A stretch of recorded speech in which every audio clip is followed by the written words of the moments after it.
दोस्तों, स्वागत है आप सभी का मेरे यूट्यूब चैनल पर। दोस्तों, पटवारी के एग्ज़ाम के लिए अब कुछ ही दिन रह गए हैं। तो आई होप आप लोग की तैयारी अच्छी हो गई होगी और चल रही होगी। और आप लोगों ने काफ़ी सारे जो है क्वेश्चंस बना लिए होंगे, तैयारी अच्छी चल रही होगी। तो आज हम थोड़ा सा डिस्कस करेंगे, थोड़ा सा आपके प्रेशर को थोड़ा थोड़ा हल्का करने के लिए कि क्या पढ़ें अंतिम 7 दिनों में पटवारी के लिए, कितना अटेम्प्ट करना चाहिए और how to solve the paper in the exam hall में पेपर अगर मिले तो कैसे सॉल्व करना है, क्या स्ट्रेटजी रहनी चाहिए ताकि एग्ज़ाम को जो है आप क्रैक कर सके। तो आज इन्हीं जो है 4 पॉइंट्स पे हम बात करेंगे।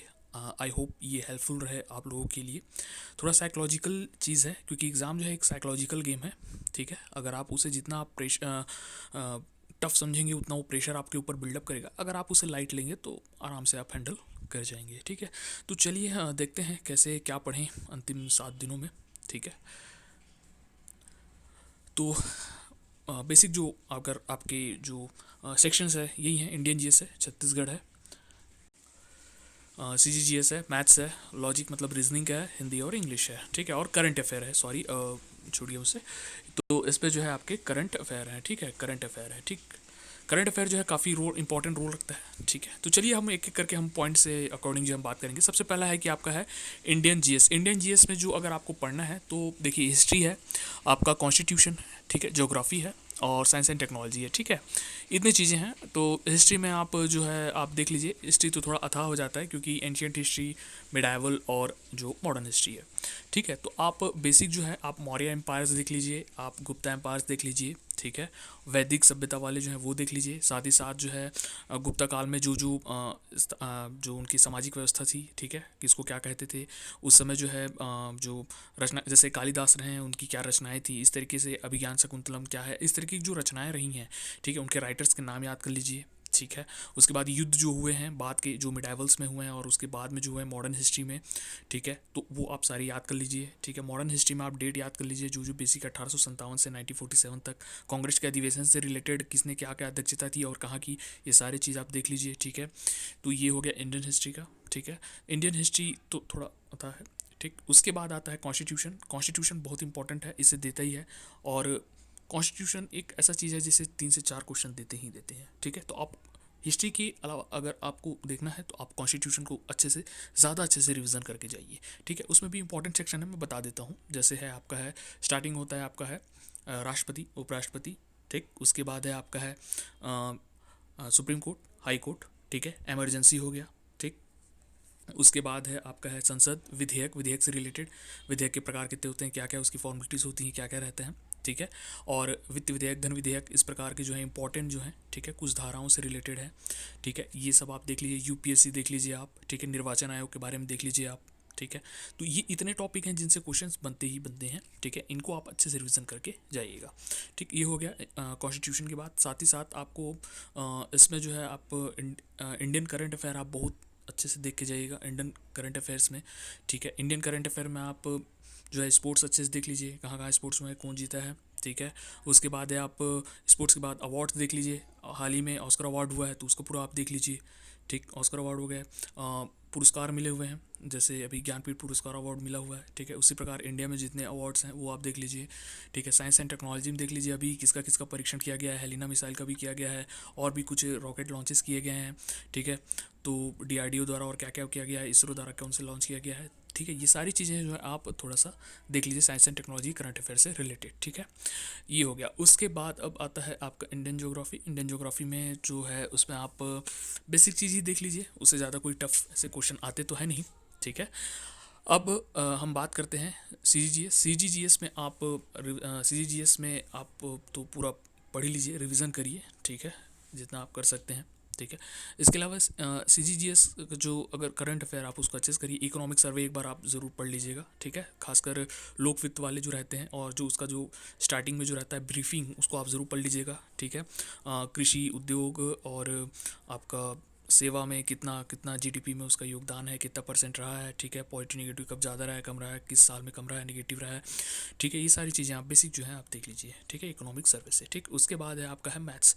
मैथ्स में बहुत सारे टॉपिक हैं, लेकिन जो बेसिक टॉपिक हैं जो आपको रिवीजन करके जाना ही है, जिनसे क्वेश्चन बनते ही बनते हैं, वो मैं बता देता हूँ। उतने टॉपिक भी अगर आप कर लेते हैं तो आराम से आपका मैथ्स अटैम्प्ट अच्छा हो जाएगा। ठीक है, तो आप ज़्यादा से ज़्यादा जो है आप देखिए एस आई सी आई देख लीजिए। सबसे पहला तो ये उसे देगा ही देगा क्वेश्चन। एस आई सी आई यानी कि सिंपल इंटरेस्ट, कंपाउंड इंटरेस्ट यानी साधारण ब्याज और चक्रवृद्धि ब्याज। ठीक है, इससे कंबाइंड क्वेश्चन बनते हैं। दूसरा है आपका है प्रॉफिट लॉस, तीसरा है आपका है रेशियो, चौथा है आपका है टाइम एंड डिस्टेंस।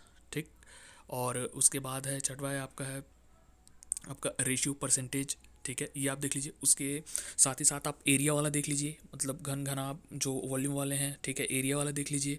ठीक है, वर्ग है, चतुर्भुज है। ठीक है, उसके बाद जो है आप एंगल वाला देख लीजिए। एंगल यानी कि एक डायग्राम दे दिया होगा और उसमें पर्टिकुलर एंगल को आपको ए बी सी दिया हुआ है, तो सी एंगल निकालना रहेगा, फाइंड आउट करना रहेगा, वो आप देख लीजिए। तो इस इतना भी अगर आप कर लेते हैं, मैथ्स में रिवीजन कर लेते हैं और कुछ बेसिक फॉर्मूले भी अगर आप रिवीजन कर लेते हैं तो काफ़ी हेल्पफुल रहेगा।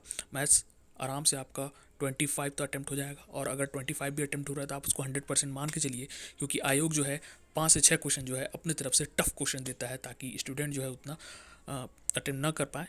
ठीक है, लेकिन अगर आपकी प्रैक्टिस है तो आप ज़रूर 25 से प्लस भी आप अटैम्प्ट कर पाएंगे। ठीक है, तो ये बेसिक चीज़ें हैं ये, ताकि आप उतना भी अगर आप अटैम्प्ट कर लें तो बहुत सही रहेगा। उसके बाद है लॉजिक। लॉजिक यानी कि रीजनिंग वाले में आप सेक्शन में अगर आपको प्रैक्टिस करना है तो आप लॉजिक्स की प्रैक्टिस कीजिए। जो नंबर सीरीज़ की आती हैं कि नेक्स्ट नंबर कौन सा होगा, ए बी सी दे दिया हुआ है। अल्फ़ा न्यूमेरिक वाले जो रहते हैं, मिक्स वाले रहते हैं, उनका आप प्रैक्टिस कर लीजिए। उससे भी तकरीबन 4-5 क्वेश्चन आ जाते हैं। ठीक है, उसके बाद है आपका मिसिंग नंबर रहेगा। मिसिंग नंबर एक स्क्वायर बॉक्स दे दिया रहेगा और उसमें कुछ नंबर दे दिए रहेंगे और क्वेश्चन मार्क होगा। ठीक है, उससे लॉजिक आपको बैठाना है, तो आप लॉजिक्स को आप प्रैक्टिस करिए। ठीक है, ज़्यादा से ज़्यादा। उससे भी 2 से 3 क्वेश्चन आते ही हैं आराम से। फिगर काउंटिंग के आते हैं 2 से 3 क्वेश्चन। ठीक है, डैश से आएगा ही आएगा, एक क्वेश्चन तय है। तो इस प्रकार से आप जो है कर सकते हैं प्रैक्टिस। ठीक है, आप कम में भी जो है ज़्यादा से ज़्यादा आप अटेम्प्ट कर सकते हैं, क्योंकि फिक्स है उतनी चीज़ें। ठीक है, अब हम बात करते हैं हिंदी। हिंदी में आप बेसिकली जो है पता ही है, ज़्यादा कोई इतना टफ तो है नहीं हिंदी। ठीक है, आप समास अच्छे से देख लीजिएगा। ठीक है, लिंग देख लीजिएगा। उसके बाद है आपका देशज विदेशज जो है उसके प्रकार, शब्दों के प्रकार, ये सारी चीज़ें जो है आप देख लीजिएगा। ठीक है, तो इनसे जो है आपका हिंदी कवर हो जाएगा। उसके बाद है आपका इंग्लिश। इंग्लिश में आप वॉइस देख लीजिए, आर्टिकल और प्रीपोजिशन देख लीजिए। ठीक है, इससे आपके कम से कम इंग्लिश में नहीं में अगर आपसे 4 से 5 क्वेश्चन आराम से अटेम्प्ट हो जाएंगे। ठीक है, अब इसके बाद जो है कि ये सारी चीज़ें हो गई हैं। इसके अलावा प्लस पॉइंट एक और चीज़ है, वो है पंचायती राज। उसे आप ज़रूर अच्छे से पढ़ के जाइएगा, क्योंकि पंचायती राज से क्वेश्चन आते ही हैं, ये आपने देखा होगा। ठीक है, पंचायती राज को आप अच्छे से रिवीजन करके जाइएगा। ठीक है, आई होप ये इतनी चीज़ें क्लियर हो गई होंगी कि क्या पढ़ें, कैसे पढ़ें, और ज़्यादा से ज़्यादा आप रिवीजन करिए। ठीक है, जितना आपने पढ़ लिया है वही आपके कॉन्फिडेंस को बिल्डअप करेगा। नया अगर आप पढ़ेंगे तो अननेसेसरी आपके ऊपर प्रेशर बिल्डअप करेगा। तो बेहतर है कि आपको कॉन्फिडेंस बिल्डअप करना है। कॉन्फिडेंस अगर रहेगा तो आप ज़्यादा से ज़्यादा अच्छे और सही क्वेश्चन आप अटेम्प्ट कर पाएंगे। ठीक है, अब आते हैं हम जिसकी बात कर रहे थे नेक्स्ट है कि कितना अटेम्प्ट करना चाहिए। देखिए, कितना अटेम्प्ट करना चाहिए ये तो मैं भी नहीं बता सकता, ये डिपेंड करता है कि पेपर कैसा आया है। तो ये आपको वहाँ एग्ज़ाम हॉल में ही आपको डिसाइड करना होगा, पेपर टफ आया है, मीडियम आया है या ईजी आया है। ठीक है, टफ है तो आप देख करके संभल के अटेम्प्ट करिएगा। ठीक है, और इजी है तो आप मैक्सिमम से मैक्सिमम आप कोशिश करिएगा कि आप ज़्यादा से ज़्यादा सही जो है अटेम्प्ट करके आए। ठीक है, उसके बाद है कि how to solve the paper in the exam hall. ठीक है, तो एग्ज़ाम हॉल में पेपर आपको कैसे सॉल्व करना है। देखिए, पेपर मिलते ही आपको सबसे पहले क्या करना है, पूरे पेपर को थ्रू आउट देखना है। ठीक है, पूरे 100 क्वेश्चन को एक बार। ठीक, उसके बाद आप डिवाइड कर लीजिए। जैसे हिंदी जो है 10 ही क्वेश्चन रहेंगे, इंग्लिश भी 10 क्वेश्चन रहेंगे, तो आप उनको पहले अटेम्प्ट करके आप फिनिश कर सकते हैं।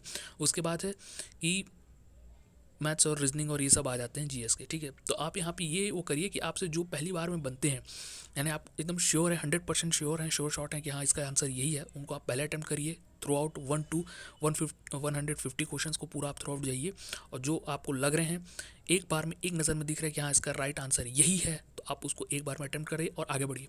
मान लीजिए पढ़ते पढ़ते अगर कोई क्वेश्चन में डाउट आ रहा है, ठीक है, कि ये होगा, तुरंत उसको मार्क करिए, सर्कल राउंड करिए और आगे बढ़ जाइए। उस पर आप प्रेशर मत डालिए अननेसेसरी, अदरवाइज आपका टाइम वेस्ट होगा, आप उस ट्रैप में फंस चुके होंगे।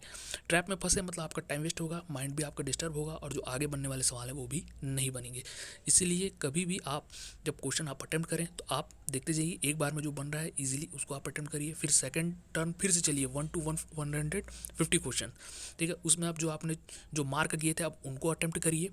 ठीक, और उसके बाद जो है आप थर्ड टाइम फिर से चलिए आप। ठीक, उसमें आप ये देखिए कि आपसे जो है अगर नहीं बन रहे हैं, अगर बनने के चांसेस है तो आप उनको अटेम्प्ट कर सकते हैं, अदरवाइज साफ छोड़ दीजिए, क्योंकि 100% श्योर है वो गलत होने के चांसेस ज़्यादा होंगे। ठीक, अगर आप श्योर हैं तो ही अटेम्प्ट करिए, अदरवाइज मत अटेम्प्ट करिए, अननेसेसरी नेगेटिव मार्किंग होगी। ठीक, उसके बाद है how to crack the exam. तो इस प्रकार से जो है अगर आप ये स्ट्रेटेजी फॉलो करते हैं, ठीक है, प्रेशर बिल्कुल नहीं लेना है। जो क्वेश्चन आपके बन रहे हैं एक बार में उनको बनाइए, जो नहीं बन रहे हैं आप उनको ईगो मत लीजिए कि अरे ये मैंने प्रैक्टिस किया था इतना, अब क्यों नहीं एग्जाम हॉल में बन रहा है। अगर आप इस बात को सोचते रहेंगे तो आप उस ट्रैप में फंसते जाएंगे, आपका समय भी वेस्ट होगा, दिमाग भी ख़राब होगा, और जो बनना है क्वेश्चन वो भी नहीं बनेगा। ठीक है, अननेसेसरी आपका पेपर भी जो है, जो बनते बनते है वो बनते ही रह जाएगा।